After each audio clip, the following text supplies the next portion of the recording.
तो उनकी पार्टी के अंदर से, जस्टिन ट्रूडो की पार्टी के अंदर से उनके विरोध में जो है वो अभियान शुरू हो गया। मांग होने लगी कि जस्टिन ट्रूडो को प्रधानमंत्री पद से इस्तीफा दे देना चाहिए, लेकिन वो अपनी बात पर अड़े हुए हैं। दूसरा, उन्होंने भारत से पहले ही मोर्चा खोल रखा है। तो भारत और अमेरिका की दोस्ती और ख़ास तौर से डोनाल्ड ट्रंप और प्रधानमंत्री नरेंद्र मोदी की दोस्ती, उसकी भी भूमिका होगी इसमें। तो उस लिहाज से भी, और उसके अलावा खालिस्तानी तत्वों को जिस तरह का संरक्षण ट्रूडो की सरकार दे रही है, कनाडा की सरकार दे रही है, वो मुद्दा भी 20 जनवरी के बाद बड़ा मुद्दा बनने वाला है। तो जस्टिन ट्रूडो के लिए चौतरफा संकट है, केवल कनाडा की ओर से नहीं, भारत की ओर से भी है। और दूसरे यूरोपीय देश जो है वो जब अमेरिका खिलाफ खड़ा हो जाएगा अगर कनाडा के, तो कनाडा का साथ देने नहीं आएंगे। ये जस्टिन ट्रूडो को इसका अंदाजा है, इसलिए उनको समझ में आ रहा है कि अब संकट गहराता जा रहा है, लेकिन उससे निकलने का उनके पास कोई रास्ता नहीं है। जो रास्ता हो सकता है वो अपनाने को तैयार नहीं है। वो कोई भी सलाह ऐसी मानने को तैयार नहीं है जो उनकी राय से सहमति न रखती हो।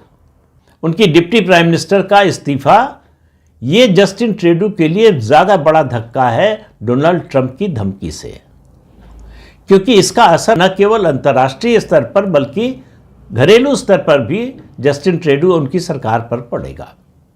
और इससे निपटना, इससे बाहर निकलना उनके लिए मुश्किल है, क्योंकि डिप्टी प्राइम मिनिस्टर जो क्रिस्टिया फ्रीलैंड हैं, उन्होंने अपने इस्तीफे में बहुत सारे आरोप लगाए हैं जस्टिन ट्रूडो पर, और ये कनाडा में बड़ी चर्चा का विषय बना हुआ है। तो कहाँ चले थे भारत को धमकाने, भारत को दबाव में लाने? यहाँ अपने लिए लाले पड़ रहे हैं, अपने देश को बचाना। अब देखिए, वैसे भले ही ये सब कुछ ना हो, यानी कनाडा का अमेरिका में विलय ना हो, इसकी मुझे कोई संभावना नहीं लगती, लेकिन ये किसी भी सार्वभौम देश के लिए इस तरह की बात होना भी अपमानजनक है, और उस अपमान का घूंट पीने के लिए जस्टिन ट्रूडो मजबूर है। वो कुछ बोल नहीं पा रहे हैं, और अगर कोई कदम इस दिशा में डोनाल्ड ट्रंप उठाते हैं तो कुछ कर भी नहीं पाएंगे।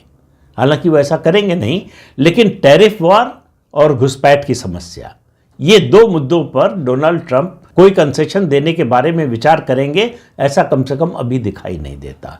तो भारत से पंगा लेना जस्टिन ट्रूडो के लिए महंगा पड़ता जा रहा है। अभी तो ये जो डोनाल्ड ट्रंप और प्रधानमंत्री नरेंद्र मोदी की जुगलबंदी है, उसने काम करना शुरू ही नहीं किया है। उसका क्या असर होगा?